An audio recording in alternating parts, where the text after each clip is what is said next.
My name is Laurie Kenny, and this story is in memory of my husband, Charlie Kenny, who passed away just about a year ago. I will title it My Charlie. Well, let me tell you a story about a man named Charlie. On a tragic and fateful day, he put 10 cents in his pocket, kissed his wife and family, and went on to ride the MTA. Now, you all may know that story, the song Charlie and the MTA made famous by the Kingston Trio. But that's not the story I'm going to tell you. I'm going to tell you the story of my Charlie, my husband.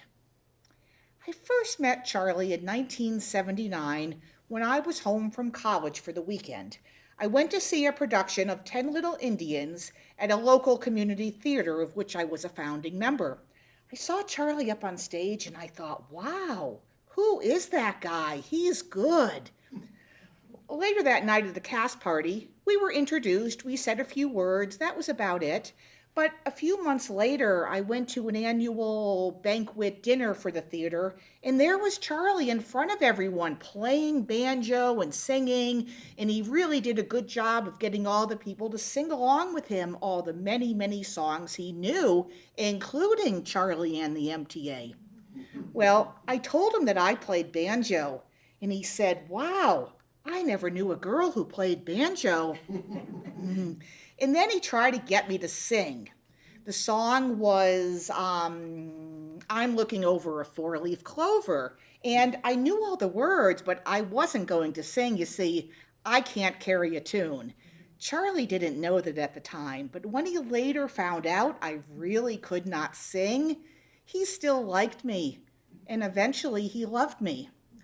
Well, that summer we saw each other at picnics and parties, and we played banjo together. And then in the fall, he was cast in the part of Dracula in Count Dracula, and I was the scenic designer. We started dating then. Now, I was a mature 19, and he was 39. I'm going to jump ahead 6 years to our wedding. The setting is the Downtown Cabaret Theater of Bridgeport, Connecticut, where I was the stage manager. It's an old building and there's tables and chairs, an eclectic collection of tables and chairs where patrons are invited to bring their own food and drink, and anything goes from pizza and beer and jeans to caviar and champagne and tuxedos. But on this particular day, it's July, a hot day, and it's 1985. Charlie is backstage, probably pacing, and he's concerned. You see, it's over a half hour from when the wedding was supposed to start, and he was afraid that I backed out. I didn't back out. I was in another part of the theater with my bridesmaids, and we didn't know what time it was. We didn't know things were running late. And it was several months later that we found out why things were running late. I ran into some people who had attended the wedding, and they said, oh, wow, that was a terrific wedding, best wedding we've ever been to. And that was so unusual to serve alcohol before the ceremony. I said, what? There were drinks served before the ceremony? So you see, the lobby was set up with cheese displays and bars, and my grandfather, who was going to be walking me down the aisle, was nervous, I presume, and he decided he wanted a drink. And then the bartender thought, well, this is the guy paying for the wedding. If he wants a drink, I'm going to give him a drink. The problem is the other guests saw that, and then they started getting drinks and nibbling on the cheese and crackers and milling around the lobby, and they couldn't get them to go into the theater and sit down. Finally, they did all get into the theater, and my grandfather walked me down the aisle, and I looked out and I saw over 300 people all looking at me. Wow. And we get down to the end of the aisle. My grandfather kisses me. I walk up the steps to the stage where there's an archway of fresh flowers, and I notice out of the corner of my eye that my grandfather is just standing there, what seemed like a long time, and then someone pulled him down to a seat, and that was that. But so I wore a white organza dress of a Laura Ashley design, if you remember that designer, and the girls wore a calico printed dusty rose color gowns, also Laura Ashley design. The men wore white tuxedos, Charlie all white, and the other men had a dusty rose cummerbund, and I carried a bouquet of miniature pink roses. Everything was going smoothly until we got to the part where it's "and with this ring." Instead, it was "and with this ring I thee thud." One of our young groomsmen, a 14-year-old boy, fainted under the hot stage lights. An older groomsman went and picked him up, carried him off stage, where the boy's mother rushed to him, as did some medical folks who were in the audience. The boy was fine, and the show went on without missing a beat.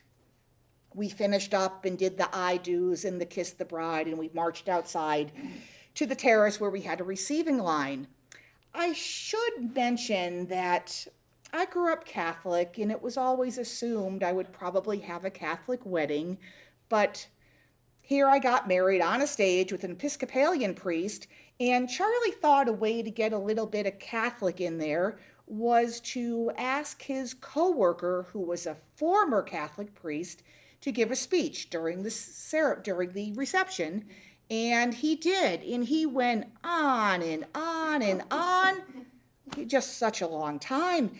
I don't remember anything he said, except on multiple occasions during that speech, he referred to Charlie, age 45, as seasoned. And now I was 24, and he referred to me multiple times as virginal looking. So then Charlie sits down at the piano as I adoringly look on, and everyone there knew that he was a cocktail piano player, extremely talented, all by ear, and he starts to play our song, which is "You'll Never Know." And then I start to open my mouth, and there's a commotion in the audience, and my grandmother and other relatives are nudging each other and saying, "No, no, you can't let her sing. No, she can't sing. She'll embarrass herself." But I did sing. I took lessons special just to be able to sing that song, and they were in secret. No one knew about it. And I sang, and then the last bit, Charlie and I sang together, and then the stage curtains opened up to reveal a 17-piece big band where Charlie and I got up and danced our first dance as a married couple to our song, "You'll Never Know." It was a very memorable wedding, and we lived happily ever after. Will he ever return? No, he'll never return, and his fate is still unlearned. He will ride forever on the streets of heaven. He's a man who'll never return. Et tu, Charlie. I love you.